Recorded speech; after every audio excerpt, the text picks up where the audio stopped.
Welcome back everyone. हमने पिछले video में डिस्कस किया था एल्जेब्रिक आइडेंटिटीज़ के बारे में। अब उन्हीं एल्जेब्रिक आइडेंटिटीज़ को लेते हुए हम एक्सरसाइज 2.5 पे आए। एनसीईआरटी की ये एक्सरसाइज है। मेन क्वेश्चंस मैंने यहाँ पे एनसीईआरटी के उठाए हैं। अगर इसके अलावा भी अगर आपके कोई डाउट बचते हैं तो मेरे को बताइएगा, मैं हर एक का डाउट क्लियर करूँगा। और उससे पहले हम एक्सरसाइज में आगे बढ़ें, आप लोग एक काम करिए, पहले तो जो मैंने प्रॉपर्टीज़ लिखी थी, आइडेंटिटीज़ लिखी थी, उसको आप एक पेपर में साइड में रख के बैठिए और उसके साथ साथ कॉपी पेन लेके बैठिए। जो जो मैं क्वेश्चन करने जा रहा हूँ उसको साथ साथ आप लिखते रहिए। आइडेंटिटीज़ बहुत ज़्यादा इंपॉर्टेंट रोल प्ले करेंगी, क्योंकि आइडेंटिटीज़ को लेते हुए ही आप ये सारी पूरी एक्सरसाइज लगा पाओगे। ठीक है। ओके, सो बिना देरी किए हम वीडियो को स्टार्ट करते हैं। देखते हैं पहला क्वेश्चन क्या कह रहा है। हमको बोल रहा है कि हमको कोई suitable identity, use suitable identity to find the following product. हमको ये फॉलोइंग प्रोडक्ट फाइंड करना है। ये पहला क्वेश्चन है हमारा, जहाँ पे हमको x+4 और x+10 एक ब्रैकेट में दिया हुआ है। तो जैसा कि हमने देखा था, एक प्रॉपर्टी थी आपकी, आइडेंटिटी थी, जिसमें था x+a और x+b था। उसमें क्या हो रहा था, हम एक ब्रैकेट के दूसरे ब्रैकेट के साथ मल्टीप्लाई कर रहे थे। x+b था, हम एक ब्रैकेट के दूसरे ब्रैकेट के एलिमेंट्स के साथ मल्टीप्लाई कर रहे थे। तो सेम यहाँ पे भी हम वही करेंगे। x+4 और x+10 को अगर आपका प्रोडक्ट फाइंड करना है तो आप क्या करोगे, x इंटू, देखो x इंटू एक्स हो जाएगा, क्या मिलेगा आपको, x² मिलेगा। फिर x इंटू 10 हो जाएगा, तो क्या हो जाएगा आपका 10x हो जाएगा। उसी तरीके से 4 इंटू एक्स हो जाएगा। देखो x जितने लोगों के साथ मल्टीप्लाई होना था नेक्स्ट ब्रैकेट के, उस सब के साथ हो चुका है। अब बारी आई 4 की मल्टीप्लाई होने की, तो 4 इंटू एक्स क्या हो जाएगा, 4x हो जाएगा। और फिर 4 किसके साथ बचा भैया, 10 के साथ बचा, तो यहाँ पे सिंपल आपने क्या लिख दिया, 40 हो गया। तो ये हो गया इसका प्रोडक्ट। आपने क्या प्रोडक्ट ही तो फाइंड करना था हमको। नेक्स्ट क्वेश्चन देखो, नेक्स्ट क्वेश्चन क्या कह रहा है, y² + 3/2 और इसी तरीके से है y² - 3/2, ये है। तो अब इसमें भी हम कर सकते हैं कि ये देखो, ये इसके साथ होगा, फिर ये इसके साथ होगा, ये लगा सकते हैं, लंबी प्रॉपर्टी है, हम लगा सकते हैं, ठीक है। बट एक प्रॉपर्टी और थी, एक प्रॉपर्टी अगर आप याद करो तो वो ये थी, x+a और x-a। या फिर इसको हम इस तरीके से भी लिख सकते हैं, जैसा हमने प्रॉपर्टी में डिस्कस किया था। वो क्या थी, x+y थी और दूसरा क्या थी, x-y। तो ये जब आप सब पूरा मल्टीप्लाई करके हम इसका फाइनल रिजल्ट निकाले तो वो क्या आ रहा था, x² - y² आ रहा था ना, यही तो आ रहा था, वही, यही ये प्रॉपर्टी यही बोल रही थी अपने को। तो सेम यहाँ पर भी देखो आप, यही तो रिप्रेजेंट कर रहा है। ये जो x+y है, ये वाला पूरा ब्रैकेट रिप्रेजेंट हो रहा है, ओके। और x-y कौन सा, ये वाला ब्रैकेट रिप्रेजेंट कर रहा है। तो हम इसका जो रिजल्ट होगा वो आप इस तरीके से लिख सकते हो, x² यहाँ पे क्या है, y² है, तो ये हो जाएगा y² का होल स्क्वायर हो जाएगा। फिर माइनस लगाया आपने, जो ये माइनस प्रेजेंट था यहाँ पे माइनस लगाया, फिर y² था, y क्या है यहाँ पे आपका 3/2, तो ये हो गया आपका क्या, 3/2 का whole square is equals to क्या हो गया, y⁴ - 3/2 का होल स्क्वायर क्या होगा, 9/4 हो जाएगा। तो ये हो गया, सिंपल प्रोडक्ट फाइंड कर लिया। आप ये भी कर सकते थे कि आप y² + 3/2 आपका एक ब्रैकेट में है और दूसरे ब्रैकेट में y² - 3/2। आप y को लो, हर एक एलिमेंट के साथ मल्टीप्लाई करो, जैसा हमने फर्स्ट पार्ट में देखा। आप ये भी कर सकते थे यहाँ पे, बट ज़्यादा सूटेबल ये वाली पड़ेगी, क्योंकि देखो दो ही लाइन में आंसर आ गया, ओके। इसमें आपको मल्टीप्लाई करना पड़ेगा, फिर उसके बाद सोल्यूशन निकालना पड़ेगा, थोड़ा लंबा मेथड पड़ जाएगा, ओके। जोर जोर से बोल के लोगों को स्कीमें बता दे। चलिए नेक्स्ट क्वेश्चन पे आते हैं। सो नेक्स्ट क्वेश्चन देखिए क्या बोल रहा है हमको। यहाँ पे क्या करना है, ये हमने एग्जांपल पिछले वीडियो में लगाया था, जहाँ पे हमने कंसिडर किया था 106 का, हमने शायद से स्क्वायर निकाला था। तो उसी तरीके से यहाँ पे भी करना है आपको। क्या बताया था मैंने इसका स्टेप, देखो 100 + 3 लिख दो 103 को, और बीच में हो गया मल्टीप्लिकेशन, और 107 को आप क्या लिख सकते हो, 100 + 7 लिख दिया। अब क्या करना है, पिछले वाले आइडेंटिटी की तरह ही है, हर एक एलिमेंट के साथ मल्टीप्लाई कर दो। ये इसके साथ हो गया, 100 × 100 कितना हो जाएगा भाई, 4 0 लग जाएंगे, ओके। उसके बाद क्या हो जाएगा, 100 × 7 हो जाएगा, तो ये कितना हो जाएगा, 700 हो जाएगा। उसके बाद 3 की बारी आई, 3 × 100 कितना होगा, 300 हो जाएगा। और फिर लास्ट में किसकी बारी आई, 3 × 7 कितना हो जाएगा आपका, 21 हो जाएगा। देखो क्या हो गया, 1 0 0 0 0, 700 + 300 कितना हो जाएगा, 1000 + 21, और ये कितना आ जाएगा आपका 1000 प्लस 1021, अब ये दोनों ऐड कर दो तो ये कितना आ जाएगा 11021, ये आ गया आपका फाइनल आंसर, यही आपका ये प्रोडक्ट है। ओके, सबको समझ में आ गया? डाउट हो किसी को तो मेरे को बताओ जाके कमेंट सेक्शन में। चलिए आगे बढ़ते हैं। नेक्स्ट क्वेश्चन देखो, ये बहुत इंपॉर्टेंट क्वेश्चन है। हमको क्या करना है, फैक्टराइज करना है। फैक्टराइज वाले क्वेश्चन में लोगों को डाउट होता है। अब आप क्या करो, देखो यहाँ पे आपकी आइडेंटिटी बहुत ज़्यादा इंपॉर्टेंट रोल प्ले करेगी।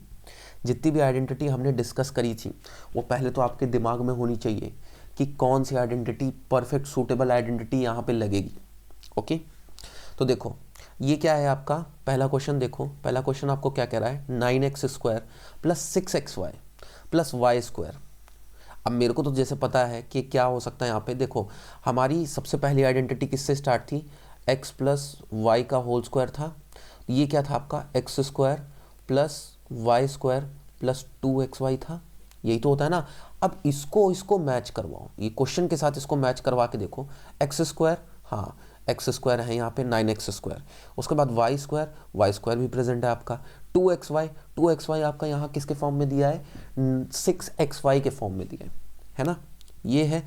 तो 9x² को आप कैसे लिख सकते हो, देखो 3x का होल स्क्वायर लिख सकते हैं भाई। देखो 3x का होल स्क्वायर करोगे, आपका जो क्वेश्चन में 9x² है वही तो ये बनेगा ना, वही बनेगा। ओके, और उसके बाद y² को आप कैसे लिख सकते हो, y का होल स्क्वायर लिख सकते हो। यहाँ तक बात समझ में आई। उसके बाद ये जो 2xy है इसका मतलब क्या हो जाएगा, 2 × 3x × y, यही तो आपका ये क्वेश्चन का 6xy बना रहा है ना, तो ये फैक्टराइज हो गया। अब हमको क्या फैक्टराइज मतलब क्या था कि आपको ये राइट हैंड साइड वाले की तरह ये लिख के रखा हुआ है, क्वेश्चन में दिया है, आपको इसको लेफ्ट हैंड साइड में छोटे में कंप्रेस करके बनाना है ना। तो अब इसको हम क्या लिख सकते हैं, x प्लस वाई लिख सकते हैं, जहाँ पे x की वैल्यू आप क्या थी 3x थी और y की वैल्यू क्या है, सिंपल y है और इसका होल स्क्वायर, तो ये हो गया फैक्टराइज। ओके, बहुत ही सुंदर तरीके से आपने खेला। उसी तरीके से अगर हम नेक्स्ट पार्ट देखें जो कि आपका थर्ड पार्ट है, तो ये क्या है, x² माइनस y² अपॉन 100 है।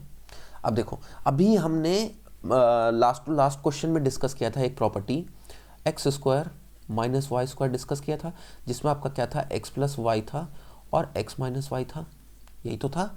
ये जो क्वेश्चन है हमारा ये यही तो रिप्रेजेंट कर रहा है, x², देखो x² है फिर y² है, तो ये क्या है आपका y² अपॉन 100।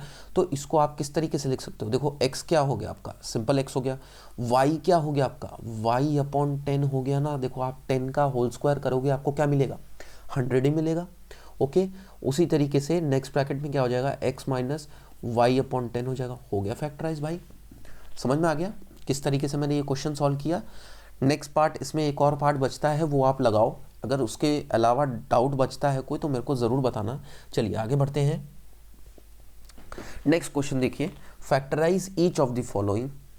तो यहाँ पे हमको क्वेश्चन क्या दिया है, 27p³ माइनस, देखो लिख लेते हैं 27p³ अच्छे से लिख लेते हैं, 1/216 माइनस 9/2p² प्लस 1/4p, इस तरीके का क्वेश्चन है। तो देखो जब p³ आ रहा है तो आपके दिमाग में चलना चाहिए कि भाई क्यूब वाली ही आइडेंटिटी लगेगी। अब क्यूब वाली कौन कौन सी आइडेंटिटी थी, a प्लस बी का होल क्यूब था, फिर था आपका a माइनस बी का होल क्यूब था, और एक था आपका क्या, a³ plus b³ plus c³ minus 3abc था। यही तो था ना आपका, 3 क्यूब वाले यही आइडेंटिटी थी, जिसमें में से ये वाली देखो बिल्कुल नहीं लग सकती, क्योंकि यहाँ पे आपको क्वेश्चन में कुछ ऐसा देखने को मिल रहा है, एक ही क्यूब हमको देखने को मिल रहा है, b³ c³ कहीं नहीं देखने को मिल रहा, तो ये वाली तो नहीं लग रही।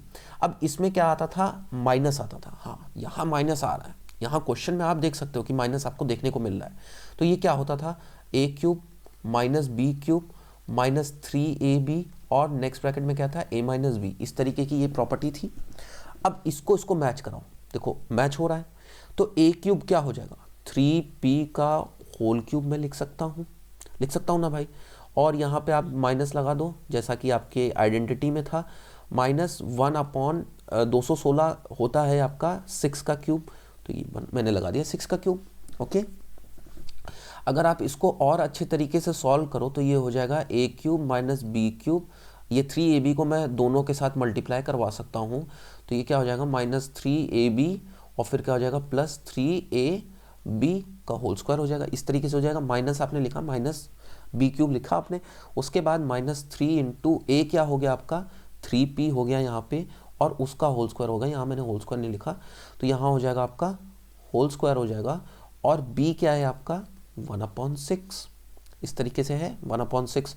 उसके बाद क्या है आपका प्लस 3, a की वैल्यू क्या है आपकी 3p है, और b की वैल्यू आपकी क्या है 1/6 का होल स्क्वायर। इसको सब पूरा सॉल्व करके देखो कि आपका ये क्वेश्चन बन रहा है कि नहीं। देखो 3p क्यूब आपका 27 बन रहा है, ये सही है, ये करेक्ट है। 1/6 का क्यूब क्या बन रहा है 1/216 बन रहा है, अभी तक सही है।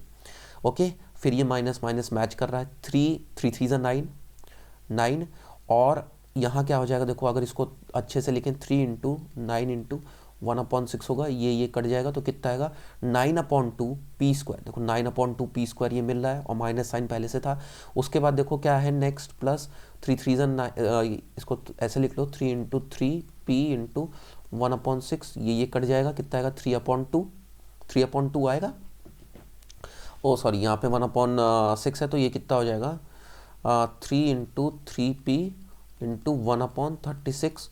तो इसको अगर आप काटोगे, देखो 3 3 9, इसको पूरा काट देगा, कितना आएगा 1/4, जो कि आपका क्वेश्चन की तरह आ रहा है, 1/4 आ रहा है। तो जो हमने फैक्टराइज किया था, किस तरीके से हमने फैक्टराइज किया था, हमने फैक्टराइज क्या किया था 3p क्यूब लिखा था, उसके बाद हमने लिखा था 1/6 का क्यूब लिखा था, -3p², और फिर 1/6, और फिर था आपका 3p नेक्स्ट ब्रैकेट में 1/6 का होल स्क्वायर, इस आइडेंटिटी के हिसाब से, और वही आपका क्वेश्चन बन रहा है। तो आप इसको छोटे में क्या लिख सकते हो, जो कि आपकी क्या है a माइनस बी का होल क्यूब है। तो a की वैल्यू हो गई आपकी 3p माइनस b की वैल्यू हो गई 1/6 का क्यूब, हो गया क्वेश्चन सॉल्व हो गया। समझ में आया? फिर से अगर नहीं समझ में आया तो रिवाइंड करो, पॉज करो, समझो थोड़ा, और फिर से देखो इसको, और अगर फिर भी नहीं समझ में आता मेरे को बताना, मैं एक बार फिर से इसको आपका डाउट क्लियर करूंगा। क्या बात है। चलिए आगे बढ़ते हैं, नेक्स्ट क्वेश्चन देखते हैं। हमको यहाँ वेरीफाई करने को बोल रहा है, वेरीफाई x³ प्लस y³, और इस तरीके के आपको राइट हैंड साइड की तरह वेरीफाई। देखो जब भी वेरीफाई का क्वेश्चन आता है ना, तो आपको सिंपली क्या करना है, LHS इक्वल टू RHS करना होगा। अगर ये हो जाता है तो आप बोल सकते हो कि ये वेरीफाई हो गया। तो चलो, LHS में तो कुछ करने लायक है ही नहीं, LHS में तो कुछ सॉल्व करने लायक है ही नहीं, क्योंकि LHS तो पहले से ही सॉल्व है भाई। आप लो RHS लो, हम RHS लेते हैं। RHS आपका क्या दिया है, x प्लस वाई दिया है, x² minus XY plus y², इस तरीके से दिया है। क्या करो, हर एक एलिमेंट को, जो यहाँ पे आपका x प्लस वाई है, इसके हर एक एलिमेंट को नेक्स्ट ब्रैकेट के साथ मल्टीप्लाई कर दो। तो x देखो x² के साथ होगा, आपको क्या मिलेगा x³ मिलेगा। फिर x जो होगा वो xy के साथ होगा, क्या मिलेगा आपको माइनस x² y मिलेगा। फिर जो x है वो किसके साथ होगा, y के साथ हो जाएगा, तो क्या मिल जाएगा आपको प्लस xy² मिल जाएगा। उसी तरीके से y जब x के साथ होगा तो क्या होगा, प्लस x² y मिल जाएगा। फिर y आपका xy के साथ होगा तो क्या होगा, माइनस xy², और लास्ट में y के साथ हो जाएगा तो क्या हो जाएगा, प्लस y³ हो जाएगा। ओके, यहाँ तक बात समझ में आ गई सबको? तो देखो xy² ये कैंसिल आउट हो गया, और सिमिलरली ये दोनों कैंसिल आउट हो गए, तो आपको क्या बचा, x³ प्लस y³ बचा, which is equal to LHS। यही तो आपका LHS में दिया हुआ है, तो भैया वेरीफाई हो गया, वेरीफाइड। ओके, चलिए आगे बढ़ते हैं, नेक्स्ट क्वेश्चन देखते हैं। हाँ, ये क्वेश्चन बहुत ज़्यादा इंपॉर्टेंट है। देखो हमको बोल रहा है कि x plus Y plus z की वैल्यू 0 है। हमको शो कराना है कि x³ प्लस y³ प्लस z³ is equal to 3xyz है। चलिए, एक प्रॉपर्टी जो सबसे लास्ट प्रॉपर्टी थी, वो सबसे लास्ट प्रॉपर्टी क्या थी हमारी, x³ प्लस y³ प्लस z³ माइनस 3xyz। मैंने ABC के फॉर्म में लिखा था, आप उसको xyz के फॉर्म में भी कंसिडर कर सकते हो, कोई भी आप वेरिएबल ले सकते हो। और इसका रिजल्ट क्या आ रहा था आपका, x plus Y plus Z आ रहा था, और नेक्स्ट ब्रैकेट में क्या था आपका, x² plus y² plus z² minus xy minus xz, और फिर माइनस yz। इस तरीके से आपका ये पूरा एक्सप्रेशन आ रहा था। एल्जेब्रिक एक्सप्रेशन ये पूरा आ रहा था, आइडेंटिटी जो थी। अब यहाँ पे बोल रहा है आपका x plus Y plus z जो है वो आपका 0 है। तो देखो ये वाली जो चीज़ है ये किसके बराबर है, ये आपकी 0 के बराबर है। तो जब ये 0 के बराबर है तो 0 देखो ये हो गया 0 इंटू ये पूरी चीज़ X square plus Y square plus Z square minus x Y minus Y Z minus x Z, इस तरीके से हो गया। तो 0 इंटू समथिंग क्या हो जाएगा भाई, 0 हो जाएगा। और यहाँ लेफ्ट हैंड साइड वाली एज इट इज़ रहेगी, x cube plus y cube plus z cube minus 3xyz, ये ऐसे ही रहेगा, है ना। तो हम इस 3xyz को इस तरफ 0 के इस तरफ लेके जा सकते हैं। तो क्या हो जाएगा, x cube plus y cube plus z cube is equals to 3xyz, ये हो गया। तो देखो यही तो हमको प्रूफ करना था, क्वेश्चन में यही कह रहा था। तो ये बहुत इंपॉर्टेंट चीज़ आई है। अब देखो इससे हमको पता क्या चलता है कि अगर मान लो आपको क्वेश्चन में बोला है कि x plus Y plus z अगर आपका बराबर 0 आ रहा है तो आपको इतना बड़ा ये पूरी आइडेंटिटी लगाने की ज़रूरत नहीं है। आप सिर्फ ये छोटी आइडेंटिटी में भी काम चला सकते हो। कैसे, समझ में नहीं आया, नेक्स्ट क्वेश्चन में देखो। अभी नेक्स्ट क्वेश्चन में समझ में आएगा। नेक्स्ट क्वेश्चन अगर आप देखो तो यहाँ बोल रहा है without actually calculating the cubes, आपको क्यूब नहीं कैलकुलेट करना है, हमको इसका वैल्यू फाइंड करना है। ओके भाई, हमको क्या करना है, इसका वैल्यू फाइंड करना है।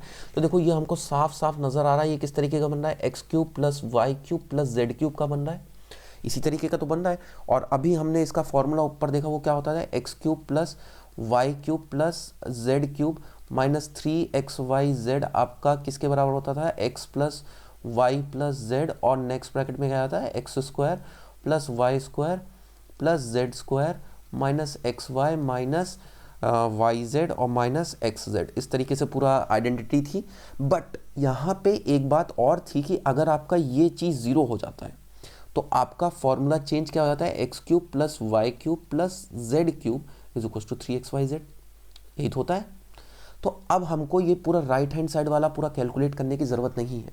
आपको क्वेश्चन मिला, आप क्वेश्चन में देखो कि x plus Y plus z अगर आपका 0 के बराबर है तो हम डायरेक्ट ये फॉर्मूला लगा सकते हैं ना भाई। अब देखो यहाँ पे x की वैल्यू क्या है, -12, y की वैल्यू क्या है 7 और z की वैल्यू क्या है 5, यहाँ क्वेश्चन में देखने को हमको मिल रहा है। इन तीनों का सम करो, x plus Y plus z, जैसा कि हमको बोल रहा था x plus Y plus z, तो क्या हो जाएगा, -12 प्लस 7 प्लस 5, तो ये 5, तो कितना हो जाएगा, -12 plus 12 which is equal to 0। तो हो गया भाई, ये हमारा प्रूफ हो गया कि आपको राइट हैंड साइड वाला सॉल्व करने की ज़रूरत नहीं है। आपको क्या करना है, सिंपली ये वाला लगा देना है, x cube plus y cube plus z cube लगा देना है। तो देखो एक्स क्यूब क्या हो गया आपका, -12 का क्यूब प्लस 7 का क्यूब प्लस 5 का क्यूब, ये किसके बराबर हो जाएगा, 3 इंटू -12 इंटू 7 और इंटू 5। अब ये कैलकुलेट करके कितना आएगा, ये देखो कितना आता है, विच इज़ इक्वल टू -1260। सो ये हो गया आपका, इसका आंसर हो गया। चलिए यहाँ तक बात सबको समझ में आ गई कि कैसे मैंने इस क्वेश्चन को सॉल्व किया। आपको क्या करना है, x plus Y plus z को चेक करना है कि वो 0 के बराबर है कि नहीं। अगर 0 के बराबर है तो आप ये वाली आइडेंटिटी डायरेक्टली लगा सकते हो। ओके, अगर तो नहीं है तो भैया ये पूरी आपको कंसिडर करनी पड़ेगी। चलिए ठीक है, तो यहाँ पे हमारा पॉलिनोमियल जो चैप्टर था पूरा मैंने बहुत ही डीपली समझाया है आपको। अगर आपको इसके अलावा भी डाउट बचता है तो मेरे को बताइए। पूरा जो वीडियो सीरीज़ था उसको जाके आप फिर से देखिए, अगर कोई तो डाउट बचता है अगर आपका तो जाके फिर से देखिए वीडियो को, और जितना प्रैक्टिस करेंगे उतना सबको समझ में आएगा। अब हम नेक्स्ट वीडियो सीरीज़ चालू करेंगे, तब तक के लिए keep learning, keep watching and subscribe to my channel. Thank you.